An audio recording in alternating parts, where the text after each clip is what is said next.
لا حول ولا قوة إلا بالله العلي العظيم. أعوذ بالله من الشيطان اللعين الرجيم. بسم الله الرحمن الرحيم. الحمد لله والصلاة والسلام على رسول الله وعلى آله آل الله لا سيما بقية الله ولعنة الله على أعدائهم أعداء الله من يومنا هذا إلى لقاء الله. أما بعد فقد قال الإمام جعفر الصادق أبو عبد الله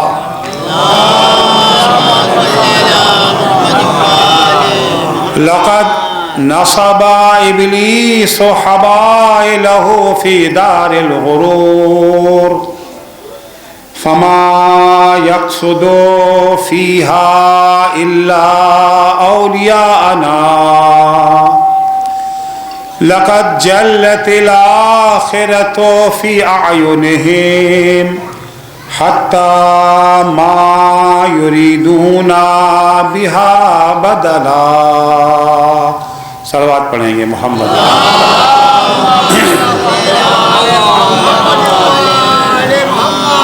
عزیزان گرامی، اس سے پہلے کہ میں اپنے عرائض آپ کی خدمت میں پیش کروں، درخواست ہے ایک سورہ فاتحہ کی برائے مرحومہ سیدہ عزیز فاطمہ بنت سید امجد علی کے لیے. صلی اللہ علیہ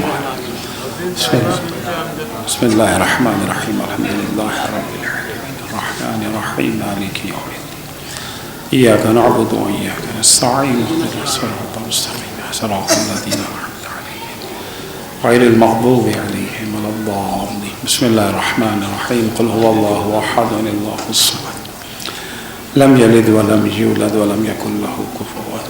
بسم الله الرحمن الرحيم. قل هو الله احد الله الصمد لم يلد ولم يولد ولم يكن له كفوا احد. بسم الله الرحمن الرحيم. قل هو الله احد الله الصمد ولم يولد ولم يكن له كفوا احد. اللهم صل على محمد وعلى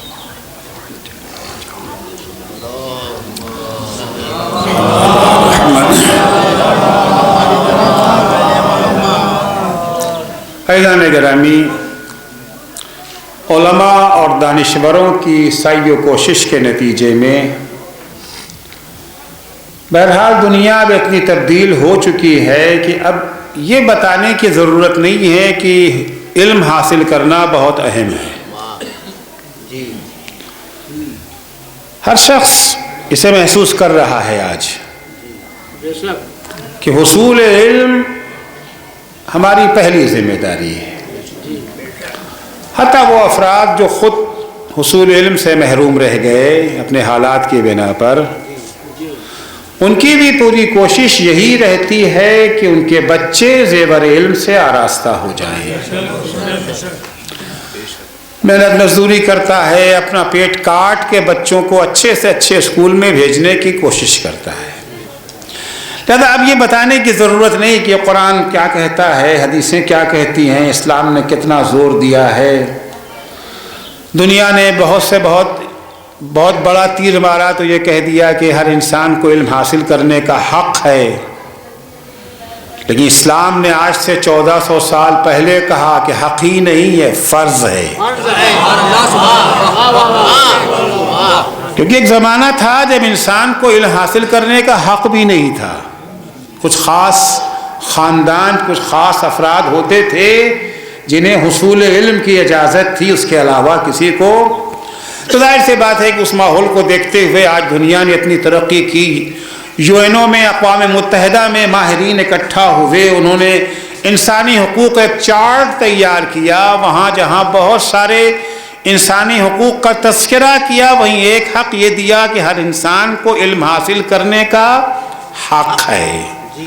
اتنی برسوں کی کوششوں کے بعد اب یہاں تک دنیا پہنچی، لیکن الحمدللہ ہم جس دین کے پیرو ہیں، جس دین کے ماننے والے ہیں، نہ صرف یہ کہ حق 1400 سال پہلے حضور اکرم فرماتے ہیں کہ طلب العلم فریضۃ علی کل مسلم و مسلمہ، حق اور فرض میں بہت فرق ہے۔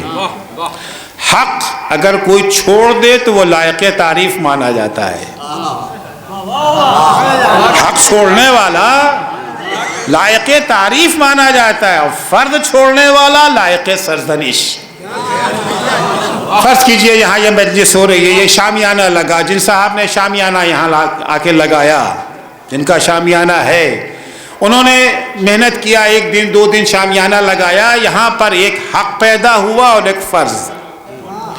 جس نے محنت کی ہے اس کا حق ہے اپنی مزدوری لینا، بانیہ مجلس کا فرض ہے اس کی مزدوری ادا کر دینا۔ اب انہوں نے جیب سے پیسہ نکال کے اسے دینا چاہا، اس نے کہا رے مولا کا کام ہے، کیا کہنے واہ، مجلس آپ کے گھر کی صحیح، کام تو مولا کا ہے، کمانے کے لیے پوری زندگی پڑی ہوئی ہے اور کما لیں گے، یہاں نہیں لیں گے پیسہ۔ اس کے بارے میں آپ کیا کہیں گے؟ آج بھی ایسے لوگ موجود ہیں جو مولا کے لیے اتنا سب کچھ قربان کرنے کو تیار ہو رہے ہیں، تعریف کریں گے نا، حق چھوڑ دیا اس نے۔ اچھا آپ کا مثال کو میں پلٹ دوں، کام ختم ہو گیا، اب مزدور نے بانی مجلس سے کہا کہ میری مزدوری دیجئے، ایک دفعہ آنکھیں دکھائیں، ڈاٹا، شرم نہیں آتی؟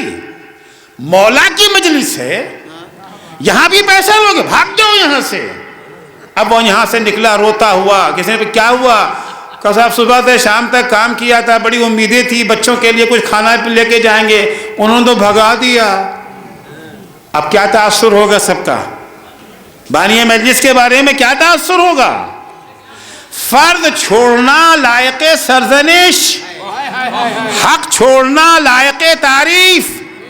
اسلام نے علم کے حاصل کرنے کو حق نہیں قرار دیا، فرض قرار دے دیا ہے۔ صلوات پڑھیں گے محمد و آل محمد پر۔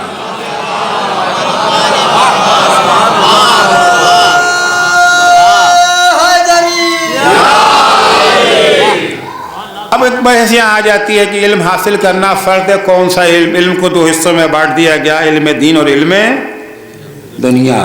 2 علم ہیں، ایک علم دین ہے، ایک علم دنیا ہے۔ ان کا نہیں، وہ علم دنیا کے بات نہیں، علم دین کی بات ہو رہی۔ یہاں تک تو میں بھی اس سے متفق ہوں کہ علم کی 2 قسمیں ہیں، ایک علم دین ہے اور ایک علم دنیا ہے، لیکن یہ تقسیم موضوع کے لحاظ سے نہیں ہے، مقصد کے لحاظ سے ہے۔ ایک دفعہ تقسیم کی جاتی ہے ٹاپک اور یہ جو ہے موضوع کے لحاظ سے۔ آج کہا جاتا ہے کہ آپ کیا کر رہے ہیں؟ دینی تعلیم، یعنی کیا پڑھ رہے ہیں؟ علم قرآن حاصل کر رہے ہیں، علم حدیث حاصل کر رہے ہیں، علم کلام ہے، یہ علوم، علم تفسیر ہے، نہج البلاغہ ہے۔ جو اس طرح کے علوم حاصل کرتے ہیں انہیں کہا جاتا ہے علم دین۔ اگر کوئی لڑکا یہ جو ہے میڈیکل سائنس میں ہے تو وہ کیا ہو گیا؟ کہا کیا جاتا ہے وہ بتائیے؟ علم دنیا۔ انجینئر کوئی بن رہا ہے، اسے کوئی کہے گا کہ طالب علم دین ہے؟ نہیں، کوئی نہیں کہے گا نا۔ میڈیکل سائنس علم دین نہیں، علم دنیا۔ انجینئرنگ علم دنیا، فزکس پڑھ رہا ہے علم دنیا، میتھ پڑھ رہا ہے علم دنیا، کمپیوٹر سائنس پڑھ رہا ہے علم دنیا، بزنس مینجمنٹ سیکھ رہا ہے علم، یہی ہے نا۔ تقسیم ہمارے ہاں علم کی 2 حصوں میں کی گئی، جو بجا ہے علم دین اور علم دنیا۔ لیکن غلطی یہ ہوئی کہ ہم نے اس تقسیم کو موضوع کا تابع بنا دیا۔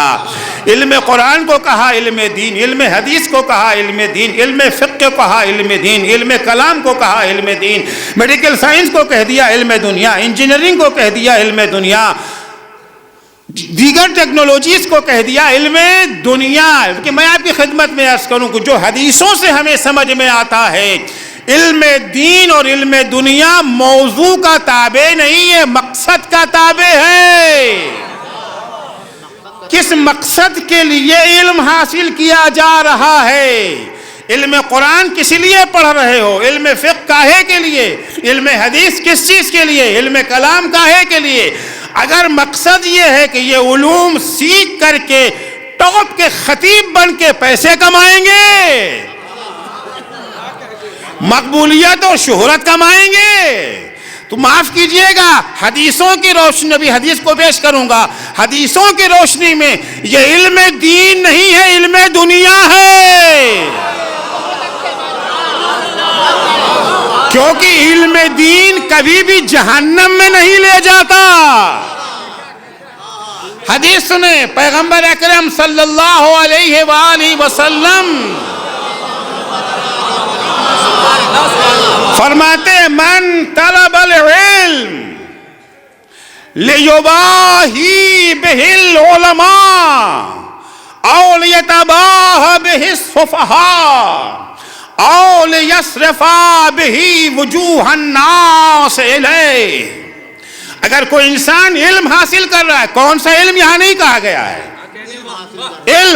علم حاصل کر رہا ہے، چاہے علم قرآن، چاہے علم فقہ، چاہے علم حدیث، چاہے علم میڈیکل سائنس، چاہے انجینئرنگ، چاہے کمپیوٹر سائنس، کچھ بھی ہو، من طلب العلم، جو علم حاصل کر رہا ہے، کاہے کے لیے؟ لیباہی بہ العلماء، تاکہ علماء کو مرعوب کر سکے۔ مدارپور میں آئے، دیکھا یہاں ایک مولانا ہیں، ان کی بڑی عزت ہے، بڑا چرچا ہے، بہت لوگ ان کے ہاتھ پیر چومتے رہتے ہیں۔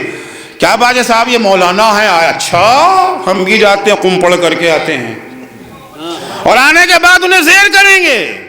اب ان کی نہیں، اب ان کے ہاتھ پیر اب ہمارے ہاتھ چومے جائیں گے۔ اب ہماری قدر و منزلت، کس لیے علم حاصل کیا؟ قم کاہے کے لیے گئے تھے؟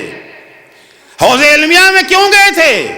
لیباہی بہ العلماء، علماء کو زیر کرنے کے لیے، اپنی بالادستی ان پہ ثابت کرنے کے لیے، اور لیتباہ بہ السفہاء، یا عام لوگوں پہ دھونس جمانے کے لیے کہ بہت قابل آدمی ہیں، یہ بڑے پڑھے لکھے ہیں، بہت قابل ہیں، ان کے پاس بھی جانا تو بڑے ادب احترام سے جانا، دھونس جمانے کے لیے۔ افسوس یہ ہے کہ علماء کے سلسلے میں آج جو ہمارے یہاں نظریہ پایا، دو نظریہ ہے، دونوں مضر ہے، نتیجہ دونوں کا ایک ہے۔ ایک نظریہ یہ ہوتا ہے کہ یہ علماء بڑے مقدس ہیں، یہ آسمان کی اتری کوئی خاص مخلوق ہیں، ان کی شان میں ذرا سی گستاخی اگر ہو گئی تو عذاب شدید نازل ہوگا، لہذا بہتر یہ ہے کہ بس جاؤ، ہاتھ چوم کے ہٹ جاؤ، ان کے پاس بیٹھو نہیں۔ بھائی بیٹھیں گے، بات چیت کریں گے تو کچھ نہ کچھ گستاخی کہیں ہو گئی، کوئی غلط لفظ منہ سے نکل گیا تو نتیجے میں تو عذاب نازل ہوگا، لہذا بہتر ہے کہ ان کے پاس بیٹھو نہیں، یہ بڑی مقدس اللہ کی خاص مخلوق ہے۔ دوسرا نظریہ اس کا برعکس ہے، یہ جاہل، گمار، قرون وسطیٰ کی فکر رکھنے والے احمق ہیں، ان کی صحبت میں بیٹھنا، ان کے پاس بیٹھنا وقت کا ضائع کرنا ہے۔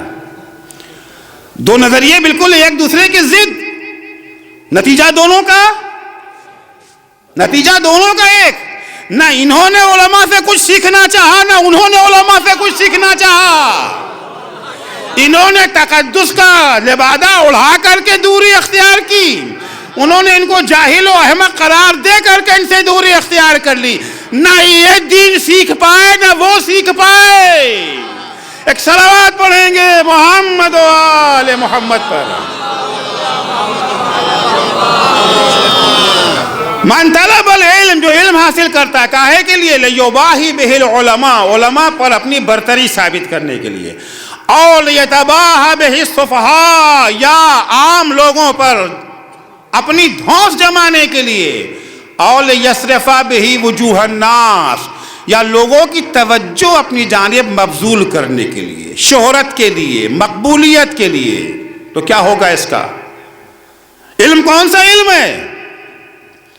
یہ میڈیکل سائنس کی بات نہیں ہو رہی ہے، میڈیکل سائنس بھی ممکن ہے، انجینئرنگ بھی ممکن ہے، آئی بھی ممکن ہے، کوئی بھی علم، علم فقہ ہو، علم قرآن ہو، علم تفسیر بھی ممکن ہے۔ اگر علم حاصل کرنے کا یہ مقصد ہے علماء پہ برتری جتانا، عوام پہ دھونس جمانا، شہرت و مقبولیت حاصل کرنا، پیغمبر فرماتے ہیں فَلْيَتَبَوَّا مَقْعَدَهُ مِنَ النَّارِ، وہ اپنا ٹھکانہ جہنم میں ڈھونڈ لے۔ اب اس علم کو علم دین کہیں گے کہ علم دنیا کہیں گے؟ علم دین تو نہیں نہ ہو سکتا، یہ علم فقہ ہے مگر علم دین نہیں، علم کلام ہے مگر علم دین نہیں، علم تفسیر قرآن ہے مگر علم دین نہیں۔ لیکن اگر مقصد کیا ہے؟ مقصد ہے خدا کی خوشنودی کے لیے بندگان خدا کی خدمت کرنا۔ علم حاصل کر رہے کاہے کے لیے؟ علم قرآن، علم فقہ، علم حدیث، علم کلام، علم تفسیر کاہے کے لیے؟ خود سیکھیں گے، دوسروں کو سکھائیں گے، دوسروں کو آگاہ کریں گے، بتائیں گے، اللہ کا پیغام ان تک پہنچائیں گے، کیونکہ اللہ کا پیغام کیا ہے؟ اللہ کا پیغام دنیا و آخرت کی کامیابی کی ضمانت، دنیا و آخرت کی کامیابی کی ضمانت ہے اللہ کا پیغام۔ سیکھیں گے پھر سکھائیں گے۔ ظاہر سے بات اگر خود نہیں سیکھے تو کیا خاک سکھائیں گے؟ فاقد شے فلسفے میں کہتے ہیں فاقد شے معطی شے نہیں ہو سکتا، پہلے خود سیکھیں۔ البتہ یہ معجزہ ہندوستان میں ہوتا ہے کہ سیکھے بغیر سکھاتے ہیں، سیکھے بغیر سکھانے کا معجزہ ہمارے ہندوستان ہی میں ہوتا ہے۔ ممبر کیا ہے؟ ممبر کون سی جگہ ہے؟ ممبر ایکٹنگ کا اسٹیج ہے یا ممبر رسول؟ کیا کہتے ہیں آپ اسے؟ ممبر رسول ہی تو کہتے۔ رسول کیا کرتے تھے؟ کیا کرتے تھے؟ یتلو علیہم آیاتہ ویزکیہم ویعلمہم الکتاب والحکمہ، آیتوں کی تلاوت کرتے تھے، نفسوں کا تزکیہ کرتے تھے، کتاب و حکمت کی تعلیم دیتے تھے۔ جو خود نادان ہے وہ کیا سکھائے گا؟ یہ خود نہیں جانتا بھائی، میں ڈاکٹر نہیں ہوں، آپ کتنے ہی میرا احترام کریں، کبھی بھی اپنا پیشنٹ ہمارے پاس تو لے کے نہیں آئیں گے۔ ابھی قبل اصغر صاحب میں اتنا ہمارا قصیدہ پڑھا، البتہ آدھے سے زیادہ یہ جو ہے مبالغہ تھا جس کا میں اہل نہیں ہوں، مگر اتنے مبالغے کے بعد بھی اپنا پیشنٹ کبھی لے کے ہمارے پاس نہیں آئیں گے، کیونکہ مولانا صاحب کو آتا نہیں ہے۔ گھر بنانا ہے آپ کو، اپنا نقشہ ہم سے بنوائیں گے؟ نہیں بنوائیں گے نا۔ دنیا کا گھر بنانا ہے تو نقشے کے لیے انجینئر ڈھونڈتے ہو، اور آخرت کا گھر بنانے کے لیے نقشہ کون بنائے گا؟ لاجک کیا ہے؟ دیکھیں اب بڑے افسوس کی بات یہ ہے کہ ہمارے ہاں بہرحال محراب کو تو کسی حد تک محترم رکھا گیا، محراب میں کھڑے ہونے والے امام کے لیے بڑی شرطیں ہمارے ہاں ہیں، اور ابھی تک اس کا لحاظ کیا جاتا ہے، کم تر ہی کوئی جرأت کرتا ہے آگے بڑھنے کی۔ لیکن ممبر کے لیے کوئی ضابطہ ہے؟ کوئی شرط ہے کوئی ضابطہ؟ ممبر زیادہ اہم ہے یا محراب؟ بھائی محراب میں فرض کیجئے ہماری قرات صحیح نہیں ہے، 4 آدمی کھڑے ہو گئے ہمارے پیچھے، کیا ہوگا؟ بہت اگر وہ جانتے بھی تھے کہ ہاں ہماری قرات خراب ہے، وہ پیچھے پڑھ لیا انہوں نے، ان کی نماز باطل ہو گئی، یہ تو ہوا نا، اور کچھ ہوا، ایک دن کی نماز چلی گئی۔ مگر ممبر وہ اہم جگہ ہے، اگر یہاں نااہل بیٹھ گیا، یہاں نااہل بیٹھ، خدا نہ خواستہ کسی ایک کے ذہن کو اگر مغشوش کر دیا، کہاں تک اس کا اثر جائے گا؟ کیونکہ عمل کی ساری بنیاد تو فکر ہی پر ہے نا۔ امام جماعت کا تعلق آپ کے ایک عمل سے ہے، ممبر کا تعلق آپ کے فکر و ذہن سے ہے۔ ایک صلوات پڑھیں گے محمد و آل محمد پر۔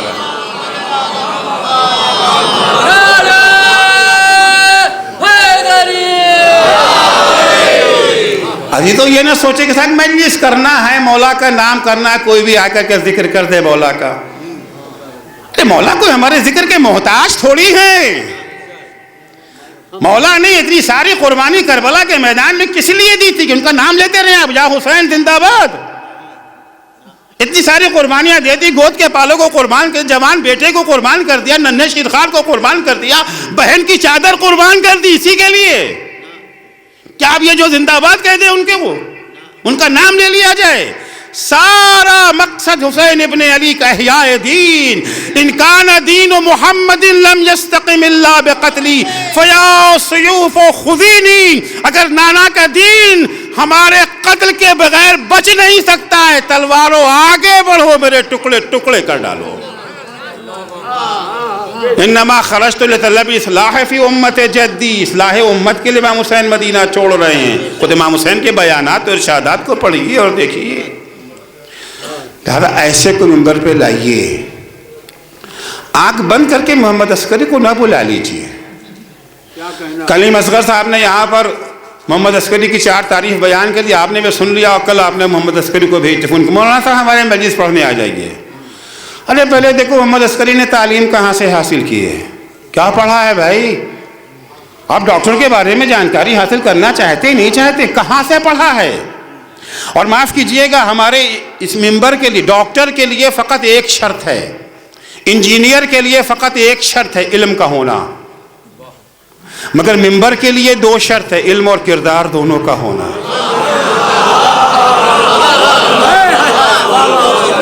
ڈاکٹر کے لیے، ڈاکٹر ہے بڑا ایکسپرٹ ماہر، چاہے شراب کی بوتل اس کے میز پر رکھی کیوں نہ رہتی ہو، آیت اللہ سستانی بھی اس سے علاج کرا لیں گے.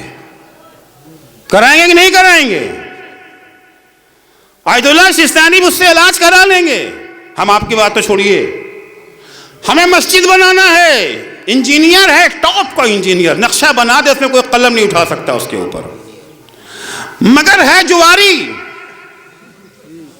نقشہ بنوائیں گے کہ نہیں بنوائیں گے؟ اس سے نقشہ بنوا لیں گے اس سے. بھائی ہمارے مراجع کرام علاج کرانے کے لیے لندن جاتے ہیں نہیں جاتے؟ کس سے علاج کرواتے ہیں وہاں لندن میں؟ کون لوگ ہوتا ہے ڈاکٹر؟ کوئی جو ہے شیعہ مومن ڈاکٹر ہوتا ہے وہاں پر. شیعہ مومن ہوتا تو وہاں کیوں جاتے؟ یہی کرا لیتے. جاتے کہ نہیں جاتے ہیں؟ وہاں ایک ڈاکٹر کے لیے، ایک انجینئر کے لیے کیریکٹر کی شرط نہیں ہے، علم کافی ہے. لیکن عزیزو، یہ وہ جگہ ہے، یہ وہ منصب ہے جہاں علم کے ساتھ ساتھ کردار کی بھی ضرورت. آپ جانتے ہیں کہ حوض علمیہ قم اور حوض علمیہ یہ جو ہے نجف اشرف، پہلے وہاں کوئی ڈگری نہیں ملتی تھی. یعنی ہم لوگوں کے زمانے میں بھی ڈگری نہیں تھی. ڈگری کا سلسلہ قم میں اب شروع ہوا، نجف میں شاید ابھی بھی نہیں ہے. قم میں شروع ہو گیا سلسلہ ڈگری کا. ڈگریاں نہیں ملتی تھیں. آیت اللہ العظمیٰ آغا یہ بروجردی کی مرجعیت کا زمانہ تھا. آیت اللہ محسن حکیم سے پہلے تھے مرجع، بہت عظیم مرجع، بہت بڑی مرجعیت ان کی. شاہ ایران قم آیا ہوا تھا. اس نے آیت اللہ بروجردی سے کہا کہ آغا ہمیں معلوم ہے کہ قم کے طلبہ کتنی محنت سے پڑھتے ہیں، کتنی محنت سے پڑھتے ہیں، مگر ان کے پاس کوئی ڈگری، کوئی سند نہیں ہوتی ہے. اگر آپ اجازت دیں تو ہم اپنی حکومت کے ذریعے سے، جیسے اور لوگوں کو بھی یہ ایم اے پی ایچ ڈی کی ڈگری دیتے ہیں، انہیں بھی جو ہے وہ ڈگریاں دیں، تاکہ ڈگری لینے کے بعد ٹھیک اگر کہیں کام کاج کرنا چاہتے ہیں تو کام کاج کر سکیں. ان کی ایک ویلیو ہو، ایک احترام ہو، ایک عزت ہو ان کی. آیت اللہ بروجردی کا جواب سنیں. آیت اللہ نے فرمایا کہ اتنے لوگ تو ڈگری کے لیے پڑھ ہی رہے ہیں، کچھ لوگوں کو خدا کے لیے پڑھنے دو. کچھ لوگوں کو خدا کے لیے پڑھنے دو، اتنے تو ڈگری کے لیے پڑھ ہی رہے ہیں. کیونکہ عزیزو ہوتا کیا ہے، ڈاکٹر کو ڈگری مل گئی کافی ہے اس کے لیے، اس کا کردار چاہے کچھ بھی ہو. لیکن ایک عالم کے لیے ڈگری اس کو ہر روز وہ معرض امتحان میں ہوتا ہے، ہر روز وہ امتحان دے رہا ہوتا ہے. علم کا بھی امتحان دیتا ہے، عمل کا بھی امتحان دیتا ہے. کیونکہ ڈگری اگر دے دی کہ اس وقت تک وہ متقی و پرہیزگار تھے، اس کے 6 مہینے کے بعد فاسق و فاجر ہو گئے، نہیں ہو سکتا. ہو سکتا ہے نا، بدلتے ہوئے انسان کو دیر تو نہیں لگتی ہے. میں قصہ سنا دوں آپ کو. قرآن مجید میں ایک آیت ہے شیطان کے سلسلے میں، شیطان کے بہکاوے کے سلسلے میں. جس چیز کو میں بعد میں پیش کرنا چاہتا تھا اسے پہلے پیش کرنے میں مجبور ہو گیا. آیت ہے کمثل الشیطان اذ یقول للانسان اکفر فلما کفر قال انی بریء منک انی اخاف اللہ رب العالمین. منافقین کی مثال کہتا ہے، منافقیوں کی مثال قرآن کہتا ہے کہ یہ شیطان جیسی ہے. شیطان انسان کو دعوت کفر دیتا ہے، کافر ہو جاؤ، دعوت کفر دیتا ہے کافر ہو جاؤ، اور جب انسان اس کی دعوت پہ لبیک کہتے ہوئے کافر بن جاتا ہے تو کہتا ہے انی بریء منک، میں تو تم سے بیزار ہوں. جب اس کا ہو جاتا ہے پھر وہ یہ جو شیطان کا ہو گیا، شیطان اس کا نہیں ہوتا. یاد رکھیں، شیطان کبھی بھی اپنے چیلوں کا نہیں ہوتا. پوری تاریخ اٹھا کے دیکھ لیں، شیطان کبھی اپنے چیلوں کا نہ ہوا. شیطان کی خاطر عمر سعد نے اپنے ہاتھوں کو خون حسین میں رنگین کیا. مل گئی رے کی حکومت، دے دیا ابن زیاد نے رے کی حکومت. اس زمانے سے لے کے آج تک دیکھتے جائیے، جتنوں نے شیطان کے ساتھ وفاداری کی، شیطان نے سب کے ساتھ غداری کی. چاہے وہ ایران کا محمد رضا شاہ پہلوی ہو، یا مصر کا حسنی مبارک ہو، یا لیبیا کا قذافی ہو، یا عراق کا صدام حسین ہو، جتنے بھی شیطان کے چیلے تھے، شیطان نے کسی سے وفا نہیں کی ہے. ایک صلوات پڑھیں گے محمد و آل محمد پر. اکفر فلما کفر، جب وہ کافر ہو جاتا کہتا انی بریء منک انی اخاف اللہ رب العالمین، میں تو اللہ عالمین کے پروردگار اللہ سے ڈرتا ہوں. بھائی اس آیت کی تفسیر میں صاحب مجمع البیان تفسیر میں ایک واقعہ لکھتے ہیں، کس طرح انسان چینج ہوتا ہے. بنی اسرائیل میں ایک بڑا نامور زاہد و عابد تھا جس کا نام تھا برسیسا. برسیسا نامی بہت بڑا زاہد و عابد، اتنا زہد و عبادت کے اس درجے پر فائز تھا کہ اللہ نے اس کے عوض میں اسے ہاتھوں میں شفا دے دی تھی. معمولی علم نہیں تھا، معمولی علم نہیں تھا. ہم لوگوں نے 19 سال حوزے علمی حکم میں پڑھا مگر ہاتھ میں کوئی ایسی تاثیر نہیں ہے.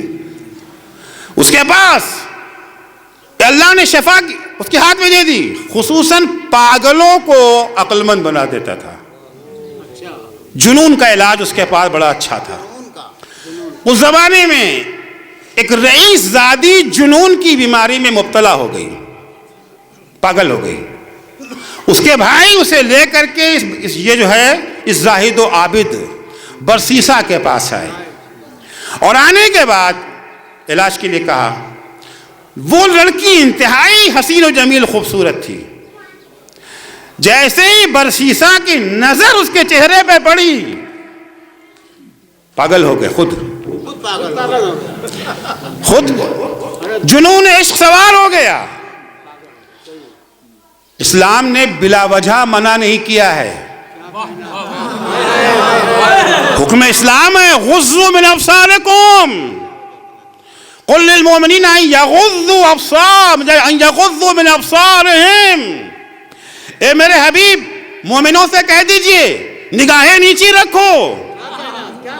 اگر عورتوں کو حجاب کا حکم دیا گیا ہے تو کچھ ذمہ داریاں مردوں کی بھی ہیں. اگر کسی خاتون نے حکم خدا کو قدموں تلے رونتے ہوئے حجاب کو چھوڑ دیا، پردہ نہیں کرتی ہیں، تو آپ کی ذمہ داری کیا ہے؟ کہ آپ کی ذمہ داری ٹکٹکی باندھے ان کے چہروں کو دیکھنا ہے. ان یغضوا من ابصارہم، پیغمبر ان سے کہہ دیے نگاہوں کو نیچے رکھو. بلا وجہ نہیں کہا نگاہوں کو نیچے رکھو، کیونکہ النظرۃ سہم من سہام ابلیس، کیونکہ شیطان کے تیروں میں سے ایک تیر یہی نگاہ ہے. یہی نگاہ ہے شیطان کے تیروں میں سے ایک تیر. آپ نہ کہنے جی ہم پر تو کوئی اثر نہیں ہوتا. کیوں مذاق کرتے ہو بھائی؟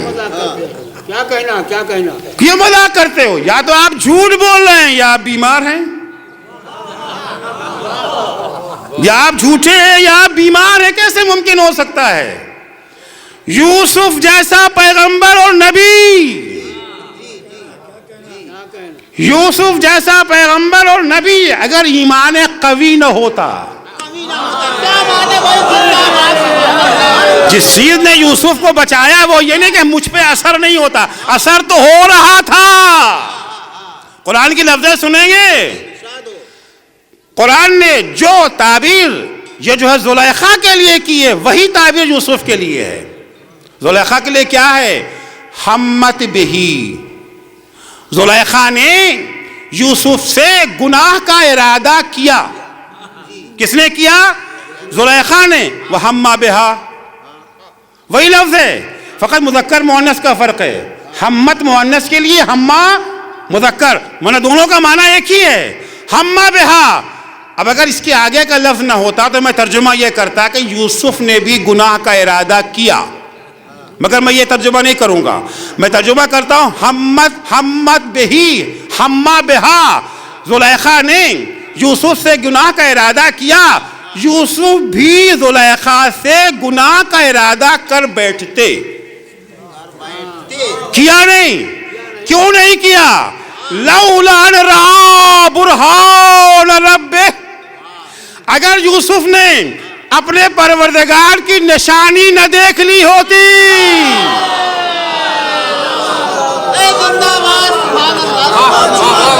لولا ان رأى برہان ربہ، جس چیز نے یوسف کو زلیخا سے گناہ کا ارادہ کرنے سے روکا وہ یہ نہیں ہے کہ زلیخا کا حسن ان پر اثر نہیں کر رہا تھا، اثر تو کر رہا تھا، خدا کے ایمان نے روک لیا. ایک صلوات پڑھیں گے محمد و آل محمد پر.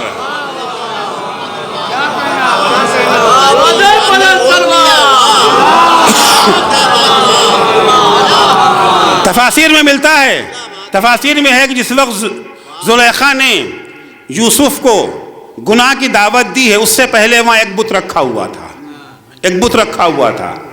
زلیخا نے اس بت کے اوپر ایک چادر ڈال دی. یوسف نے کہا یہ کیا؟ کہ بھگوان دیکھ رہے تھے نا، اب بھگوان کے سامنے تو گناہ نہیں ہو سکتا. چادر ڈال دیا، اب بھگوان اندھے ہو گئے، اب بھگوان نہیں دیکھ سکتے، آنکھ بند ہو گئی ان کی، اب گناہ کر سکتے ہیں. یوسف نے کیا جواب دیا؟ جس بھگوان پہ تمہارا عقیدہ اسے اندھا بنایا جا سکتا ہے، جس اللہ پہ میرا ایمان اسے کوئی اندھا نہیں بنا سکتا. جس چیز نے روکا وہ کیا چیز ہے؟ جس چیز نے روکا وہ ایمان ہے خدا کے اوپر، یقین ہے خدا کے اوپر. جتنا خدا پر یقین زیادہ ہوگا، جتنا خدا پر ایمان زیادہ ہوگا، اتنا انسان گناہوں سے دور رہے گا. گفتگو کہیں سے کہیں چلی جا رہی ہے. میرا گفتگو کا موضوع جو تھا علم دین کے بارے میں، کہ دو قسمیں علم دین کی، علم دین اور علم دنیا. علم دین کی تعریف بیان کر رہا تھا جو خدا کے لیے ہو، اگر نفس کے لیے ہے. اہمیت اس ممبر کی اہمیت کیا ہے ممبر کی؟ علم بھی ضروری، کردار بھی، اور کردار بدلتا رہتا ہے. گفتگو یہی تھی نا. برسیسا کی مثال دے رہا تھا. برسیسا عورت وہ آئی، نگاہ پڑی، عشق کا اسیر ہو گیا. البتہ عشق کہنا بیکار ہے، ہوس کا اسیر ہو گیا، اسیر ہوس ہوا اور وہ کر بیٹھا جو نہیں کرنا چاہیے تھا. اب ظاہر سی بات ہے کہ گناہ ایک گناہ نہیں ہوتا ہے، گناہ انڈے بچے دیتا ہے. مشکل یہی ہے کہ ہم سمجھتے ہیں یہ ایک گناہ کر لیں، اخر ایک گناہ کے بعد پھر دوسرا اور تیسرا اور چوتھا گناہ راستہ کھلنے لگتا ہے. بہت مشکل ہوتی ہے کہ ایک گناہ پہ رک کر کے توبہ کر لینا. یقیناً اسلام میں توبہ ہے، توبہ کر لیا سارے گناہ معاف ہو جاتے ہیں، لیکن وہ توبہ کی توفیق بہت مشکل کام ہے. توفیق توبہ مشکل کام ہے. برسیسا نے ایک گناہ کر لیا، اب ڈر ہوا کہ لڑکی نے کہیں بتا دیا بھائیوں سے تو کیا ہوگا. بڑے خاندان کی بھی ہے، ہماری عزت، آبرو، شہرت، نام سب خاک میں مل جائے گا. اب جتنے بھی برسیسا جیسے یہاں پر بھی بہت ہے نا، آسارام اور کون رام اور کون سب کے تذکرے آتے رہتے ہیں نا اکثر. اب ظاہر سے ایک جرم کر چکے، اس کو چھپانا ہے. چھپانے کے لیے کیا کیا؟ اس کا قتل کر دیا، مار ڈالا اسے. نہ رہے گی نہ ہمارے خلاف گواہی دے گی. بہرحال معاملہ کہیں نہ کہیں سے گناہ بہرحال پھوٹ تو جاتا ہی ہے، کتنا بھی چھپائیں آپ. جو چپ رہے گی زبان خنجر لہو پکارے گا ہستی کا، تو چھپتا تو ہے ہی نہیں. اب لاکھ چھپانے کی کوشش کریں. اسے قتل کر ڈالا مگر بات آؤٹ ہو ہی گئی. اس کے بھائی عدالت میں گئے، حاکم کے پاس گئے، ثابت ہو گیا کہ انہوں نے جرم کیا ہے. سزا ملی، سولی پہ لٹکا دینے کی سزا. سولی اس زمانے کی جو ہوتی تھی وہ لکڑی کے بڑے سے ٹکڑے کے اوپر کیلے ٹھوک کر کے ٹانگ دیا جاتا تھا. بھوکے پیاسے یہ جو ہے انسان دنیا سے چلا جاتا تھا، فوراً نہیں مرتا تھا، ٹائم لگتا تھا، بہت تکلیف ہوتی تھی. سولی پہ اس کو جو ہے لٹکا دیا گیا. وہ سولی پہ لٹکا ہوا ہے، سب چلے گئے. اب شیطان آیا. اب شیطان آیا. کمثل الشیطان اذ قال للانسان اکفر. شیطان دعوت کفر. شیطان کہتا ہے بھائی صاحب سنو، تمہاری تمام مصیبتوں کا ذمہ دار میں ہوں. میں نے ہی تمہیں اس لڑکی کو دیکھنے کی دعوت دی تھی، میں نے ہی تمہیں اس کے عشق میں مبتلا کیا تھا، میں نے ہی تم سے وہ کار حرام انجام دلوایا تھا، میں نے ہی تم سے قتل کروایا تھا. سب کا ذمہ دار میں ہوں، اور میں ہی تمہیں اس مصیبت سے چھٹکارا بھی دلا سکتا ہوں. میں ہی تمہیں مصیبت سے چھٹکارا بھی دلا سکتا ہوں. کہتا اچھا بھائی اب جو ہوا سو ہوا، اب تو چھٹکارا دلاؤ. کہ ایسے نہیں، قیمت چکانی پڑے گی. یاد رکھیے شیطان مفت میں کبھی کچھ نہیں کرتا. مفت میں کبھی کچھ نہیں کرتا. اگر مفت میں کر رہا تو شک کیجئے گا، کچھ نہ کچھ پسے پردہ ہے ضرور. ہر ایک کی قیمت الگ ہوتی ہے. مالداروں سے الگ قیمت شیطان لیتا ہے، علماء سے قیمت الگ چکاتا ہے. اب ظاہر ہے علماء کے پاس تو پیسے نہیں نہ دینے کے لیے. پیسے نہیں ہے، عزت و آبرو تو ہے. پیسے نہیں ہے، دین تو ہے. قیمت لیے بغیر شیطان کوئی کام کرتا نہیں ہے. کہ قیمت چکاؤ. کہ قیمت کیا دوں؟ کہ اتنی مدت تک تم نے اللہ کا سجدہ کیا اور انجام یہ ہوا، ایک سجدہ ہمارا بھی کر دو. اللہ تو آیا نہیں تمہیں بچانے کے لیے. کتنا تم نے سجدہ اللہ کا کیا، میں تمہیں بچاؤں گا، ایک سجدہ میرا کر دو. کا سودا منظور. اتارو تو پہلے سولی پر سے. کہ نہیں اشارے سے بھی کرو تو کام چل جائے گا. اشارے سے سجدہ کر لیا. جب سجدہ کر لیا تو اب کیا کہا؟ انی بریء منک، میں تجھ سے بیزار ہوں. کم بخت احمق، خدا کو چھوڑ کے میرا سجدہ.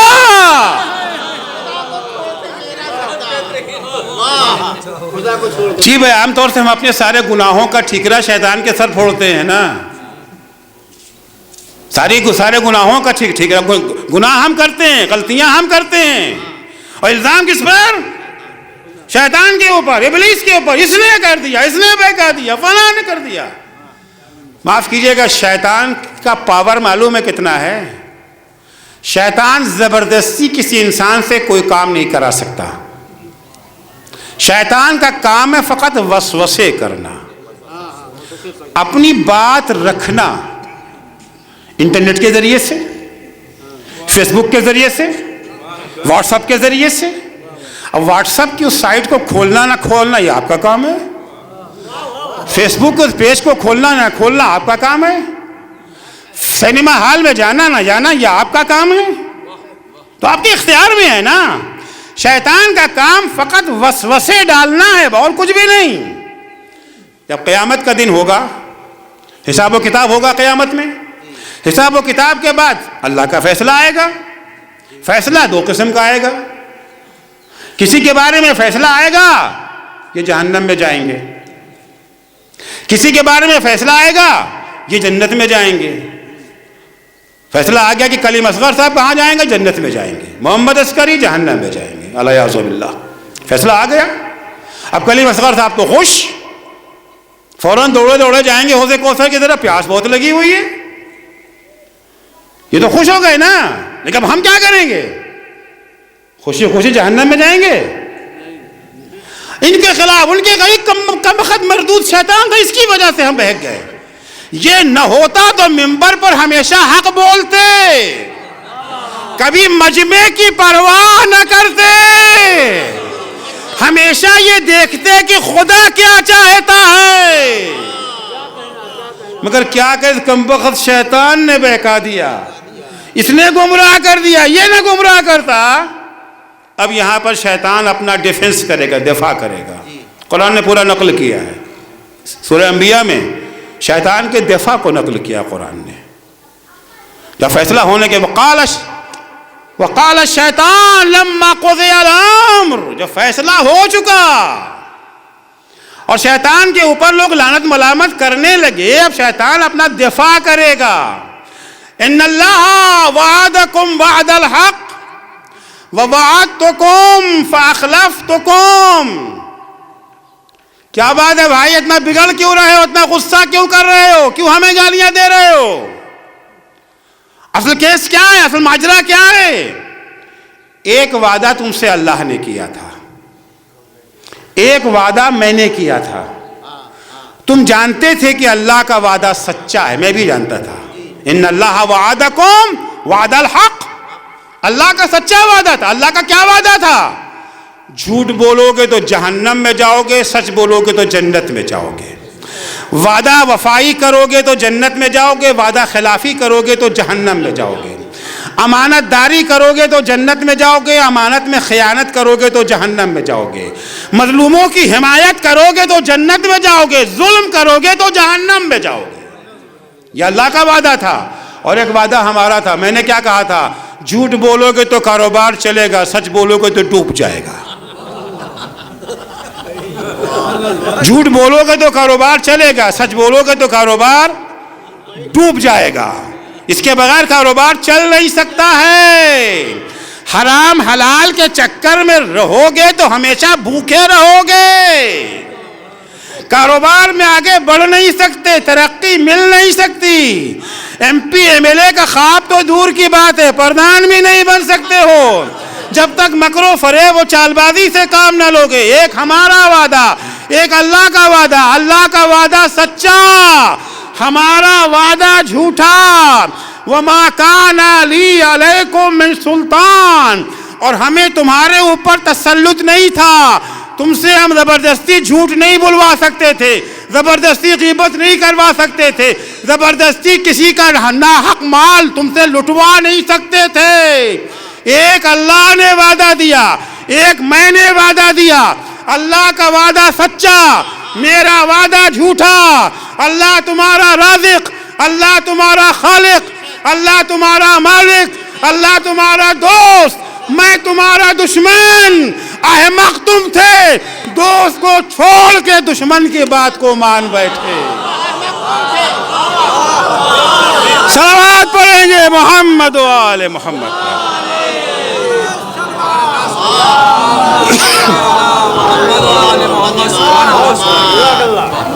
تمہاری غلطی ہے. فلا تلومونی ولوموا انفسکم، مجھے کیوں برا بھلا کہہ رہے ہو؟ اگر تمہیں لعنت بھیجنے کا اتنا ہی شوق ہے تو اپنے اوپر لعنت بھیجو. لا تلومونی، مجھ پہ لعنتیں بھیجو. لوموا انفسکم، تم سے زیادہ مستحق لعنت کون ہو سکتا ہے؟ جو اللہ جیسے کریم رب کو چھوڑ کر کے مجھ جیسے دشمن کے پیچھے چل پڑے. تمہاری غلطی ہے، تم نے ایسا کیا ہے. وہاں بھی شیطان یہی کہتا ہے کہ میں اللہ سے ڈرتا ہوں، میں ان تمام باتوں سے انی براؤن بھی، میں تم سب سے بری اور بیزار ہوں. تو عزیزو، کردار ایک ایسی چیز ہے، برسیسا لمحوں میں کہاں سے کہاں پہنچ گیا. لہذا اگر سندیں صادر کر دی جاتی، دستاویز دے دی جاتی. ایک زمانے میں یہاں رسم تھی، وہ نماز کے لیے اجازے کی رسم ہوتی تھی نا، وہ اجازہ نماز. بہرحال شاید اس زمانے کے حالات کے تحت علماء نے کوئی رسم نکالی ہو، اور اجازہ آج مل گیا مجھے، آج میں ٹھیک تھا اور کل بگڑ گیا، اور اجازہ تو رکھا ہے میرے پاس، اجازہ تو ہے نا میرے پاس. اب ہر جگہ سے اجازت کو میں استعمال کر جہاں ہوا یہ اجازہ. اچھا، لوگ کردار دیکھ رہے ہیں مگر اجازہ، کردار جو دیکھا ہے وہ مقدم ہے یا اجازہ مقدم ہے؟ اجازت تو وہاں ہے جہاں کوئی ہم سے واقف نہیں، جانتا نہیں ہے۔ اگر آپ ہمارے کردار کو جان رہے ہیں پھر اجازت کیا مطلب؟ نہیں، ان کے سر پہ تو امامہ ہے، ہوا کرے امامہ، 6 میٹر کا نہیں 60 میٹر والا امامہ بھی ہو، کیا فرق پڑتا ہے؟ تو کیا فرق پڑتا ہے؟ کوئی فرق پڑتا ہے اس سے؟ کپڑے سے کیا فرق پڑتا ہے؟ کپڑا تو ملتا ہے بازار میں، یہ کہیں سے ملتا ولتا نہیں ہے امامہ، یاد رکھیے گا، امامہ کہیں سے ملتا ولتا نہیں ہے۔ تصور ہے کہ شاید وہ قم میں یا نجف میں امامہ ملتا ہے، کہیں ملتا ولتا نہیں ہے۔ امامہ کا لباس ہے، آپ جب چاہیں پہنا، ہاں بعض لوگ جو تبرکن کسی عالم کے پاس چلے جاتے ہیں، آقا رکھ دیجیے میرے سر پہ، یہ تو ہوتا ہے نا مولانا، اور بھی کچھ ہوتا ہے، بیٹھے ہوئے ہیں صاحب امامہ، ہمیں تو ایسے ہی ملتا ہے، ایسا کچھ نہیں ہوا تھا کہ کوئی ڈگری، یہ جو ڈگری نہیں ہے، یاد رکھیے گا، یہ لباس ڈگری نہیں ہے، کتنے سال میں پہنا جائے گا، کتنے سال میں ملے گا، ایسا کچھ بھی نہیں ہے، 6 مہینے میں بھی مل جاتا ہے، 6 دن میں بھی مل جاتا ہے، 6 گھنٹے میں بھی لے کے آ سکتے ہیں، اس میں کچھ نہیں ہے۔ دیکھیں آپ کی ذمہ داری کیا ہے اس سلسلے میں، آپ کی اپنی ذمہ داریوں کو سمجھیں، جس کسی کو بھی آپ بلائیں، ممبر پر جسے بھی دعوت دیتے ہیں آنے کی، کیونکہ عرض کیا کہ یہ ممبر بہت اہم ہے، بہت اہم ہے ممبر۔ یاد رکھیے کہ شیطان کا ٹارگٹ آپ کے سوا کوئی اور نہیں ہے۔ میں نہیں کروں چھٹے امام کی حدیث جس کو میں نے شروع میں بیان کیا تھا، مگر مجھے اس کی تشریح کا موقع ہی نہیں ملا، گفتگو کہیں اور چلی گئی۔ چھٹے امام فرماتے ہیں لقد نصبا ابلیس حبائلہ فی دار الغرور، ابلیس نے اس پرفریب دنیا میں اپنا جال بچھا رکھا ہے۔ فما یقصد فیہا الا اولیاءنا، شیطان کا ٹارگٹ نہ یہودی ہے، نہ عیسائی، نہ مجوسی، نہ ناصبی، نہ وہابی، ما یقصد فیہا الا اولیاءنا۔ امام فرما رہے شیطان کا ٹارگٹ صرف اور صرف ہمارے مولائی ہیں، جو ہمارے چاہنے والے ہیں، جو ہمارے شیعہ ہیں، شیطان انہی کے پیچھے لگا ہوا ہے، کیونکہ بقیہ تو پہلے ہی سے بہکے ہوئے ہیں۔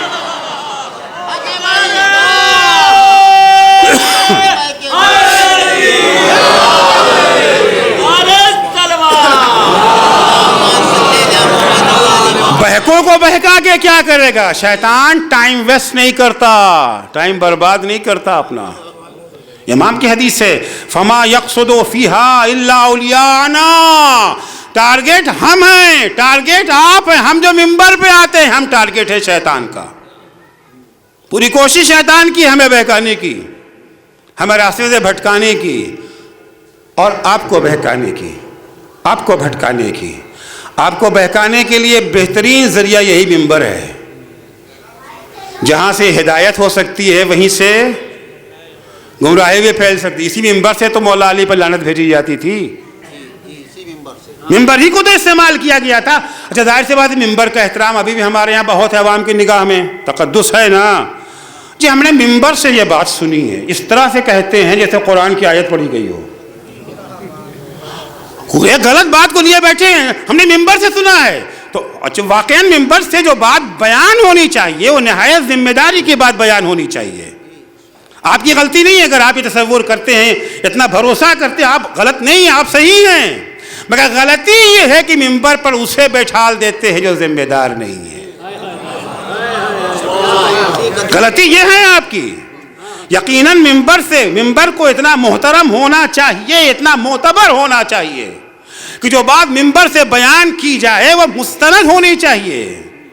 لیکن مستند ہونے کے لیے عرض کر دیا کہ 2 چیزیں شرط ہیں، ایک علم شرط ہے، ایک کردار شرط ہے۔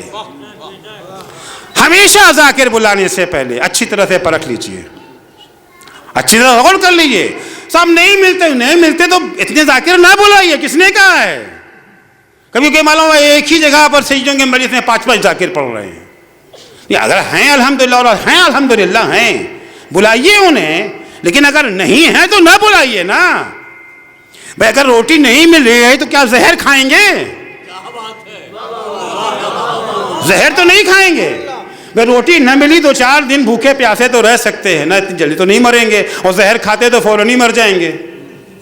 تو لہٰذا اس بات کی ضرورت ہے عزیزو.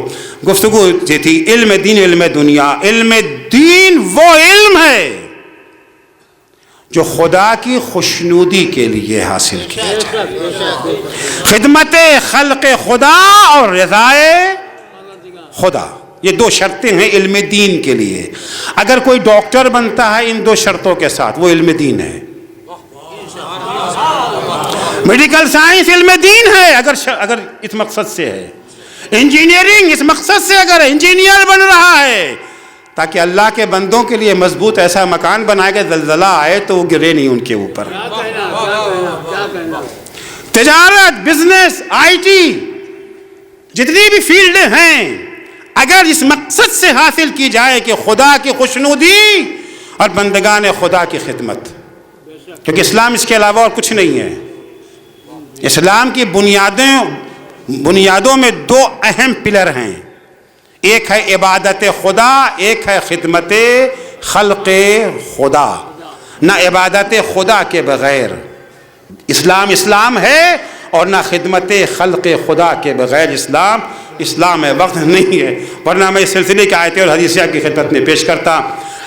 عزیزو، تو علم دین علم دنیا معلوم ہو گیا. ہاں بہت سارے علوم ہیں جنہیں ہم علم دین کہہ سکتے ہیں. اگر اس مقصد کے تحت علم طب حاصل کیا جائے علم دین، انجینئرنگ اس مقصد کے تحت علم دین، علم فقہ اس مقصد کے تحت علم دین، علم کلام اس مقصد کے تحت علم دین ہے نا. لیکن کیا یہ سارے علوم برابر ہیں، ایک درجے میں ہیں؟ یا بعض کی بعض پر فضیلت ہے، بعض کی بعض پر فضیلت اور برتری ہے. جس کا جتنا زیادہ فائدہ ہے بشریت کے لیے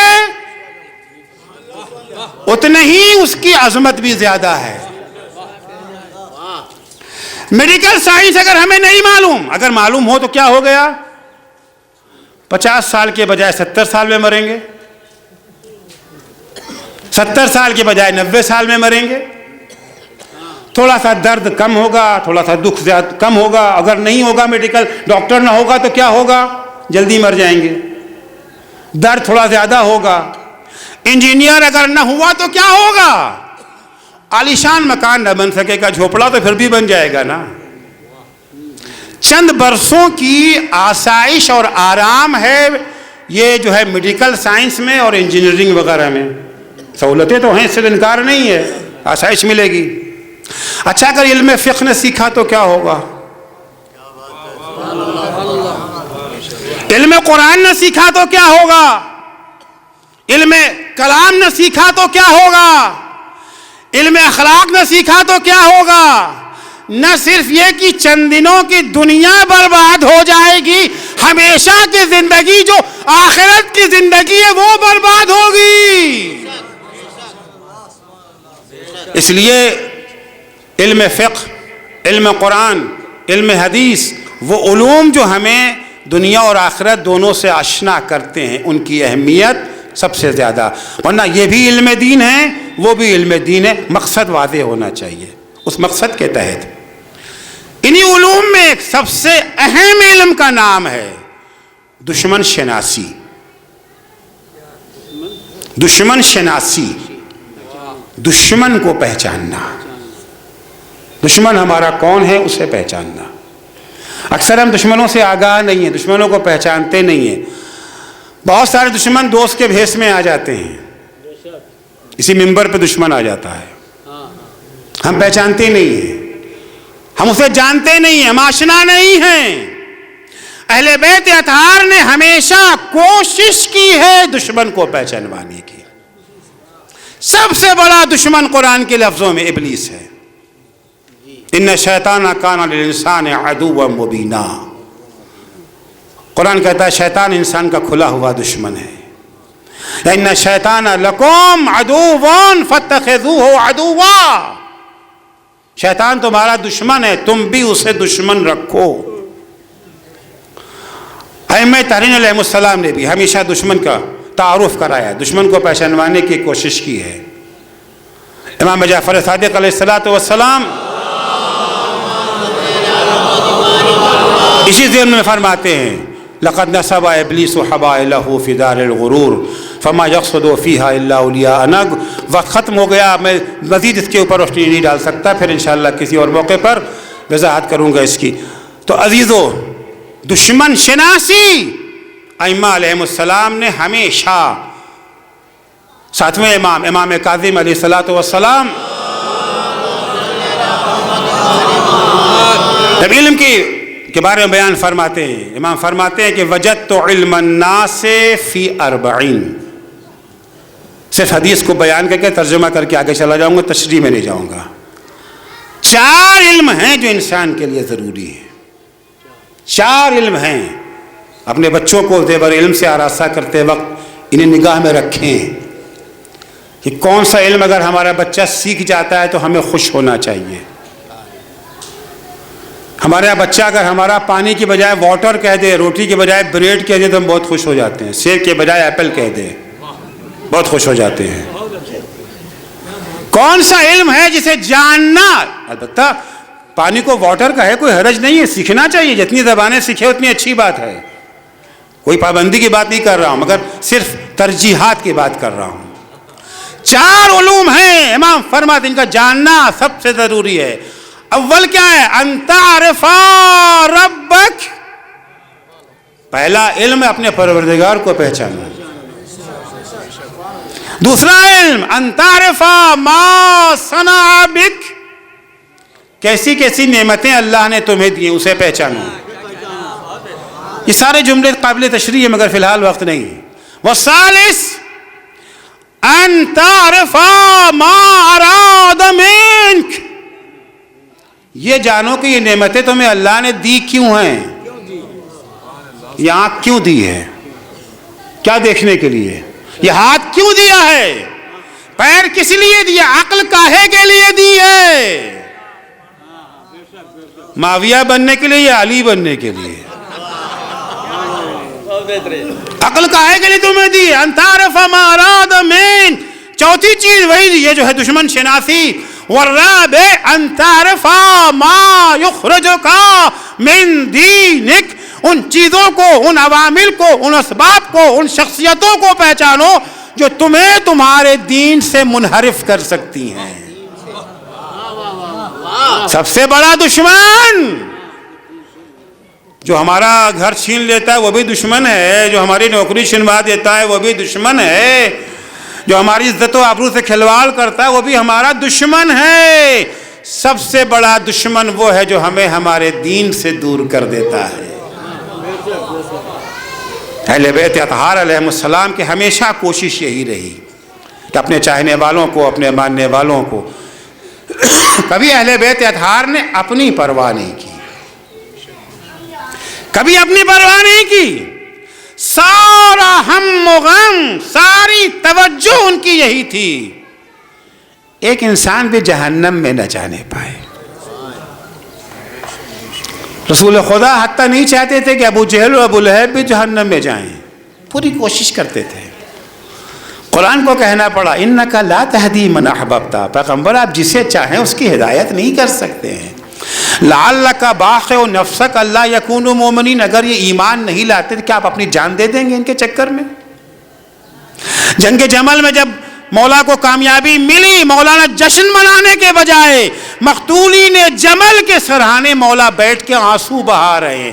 تم جہنم میں کیوں چلے گئے؟ ظاہر سی بات ہے علی کے مقابلے میں آئے ہیں، علی کے ہاتھوں مارے گئے تو جہنمی میں جائیں گے اور کہاں جائیں گے؟ علی کو ان کا بھی جہنم میں جانا گوارا نہیں تھا. ان کے ساتھ کیا برتاؤ ہو گیا انہیں اس کی فکر نہ تھی. فکر تھی کہ کوئی جہنم میں نہ جانے پائے. البتہ جہنم و جنت میں جانا یہ انسان کے اپنے اختیار میں ہے.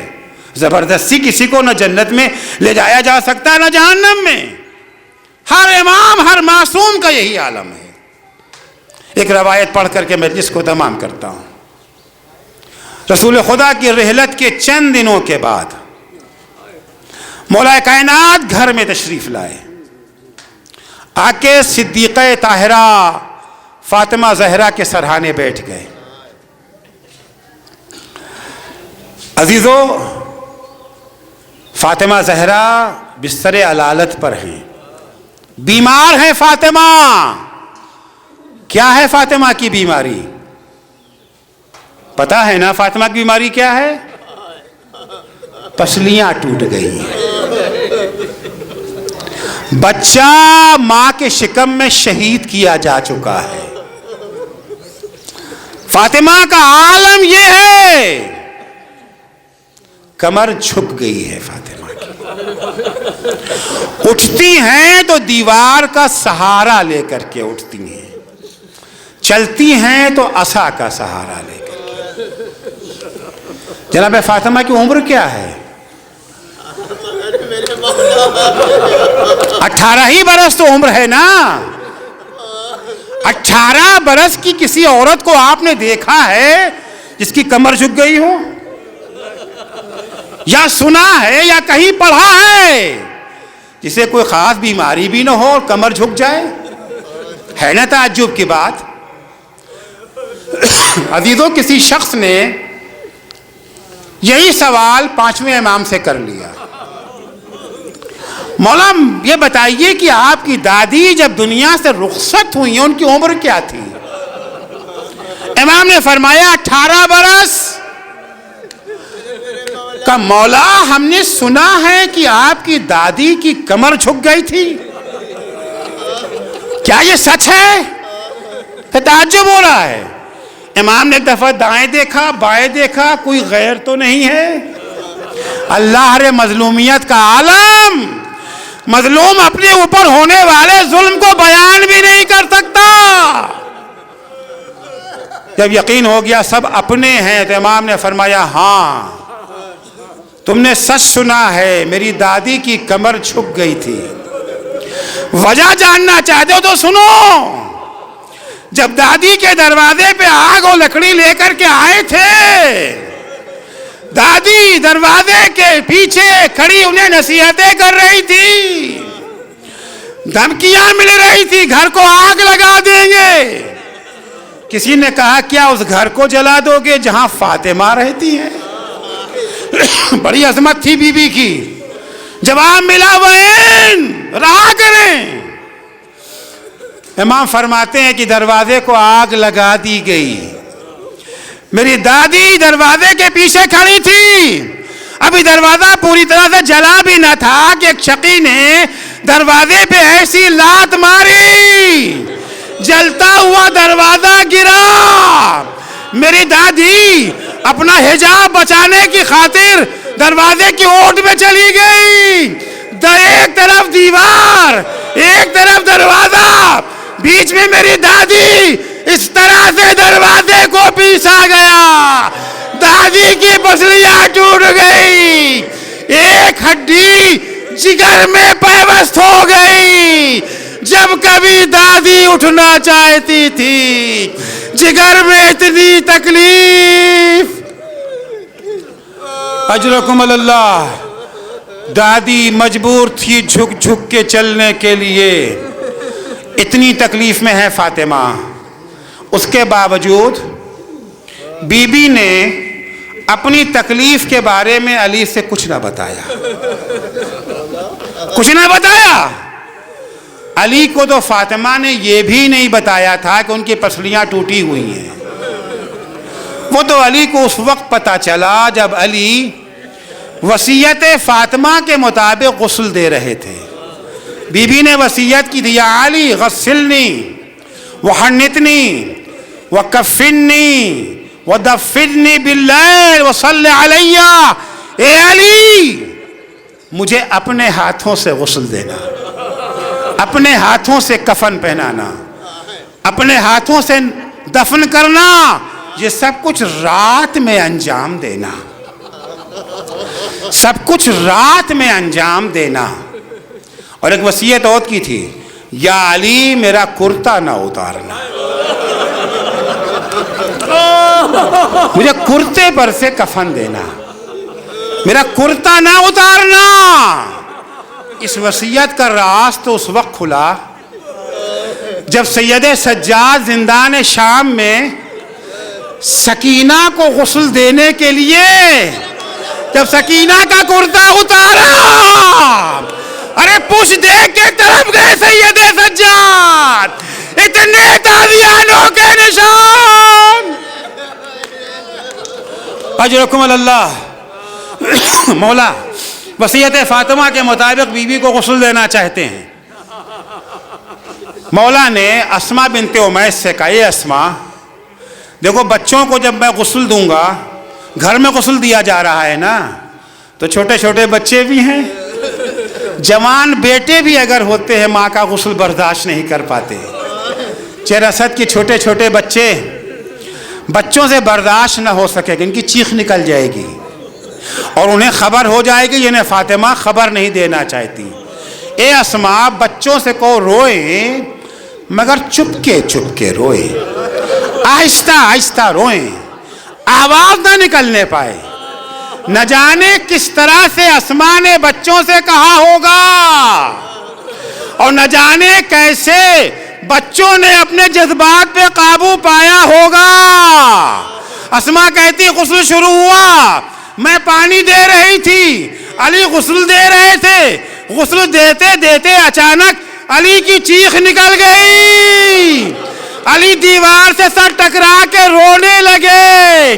میں نے کہا آقا آپ تو بچوں کو منع کر رہے تھے، آپ خود کیوں رونے لگے؟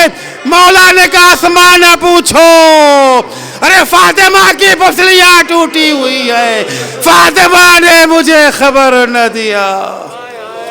الا لعنت اللہ علی قوم الظالمین وسيعلم الذين ظلموا أي منقلب ينقلبون. بار اللہ تجھے واسطہ ہے محمد و آل محمد علیہ السلام کا، ہماری اس مختصر سی عبادت کو قبول فرما.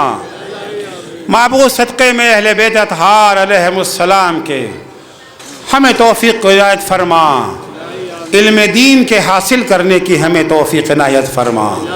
علم فقہ و علم کلام و علم قرآن کی تعلیم کی ہمیں توفیق عنایت فرما.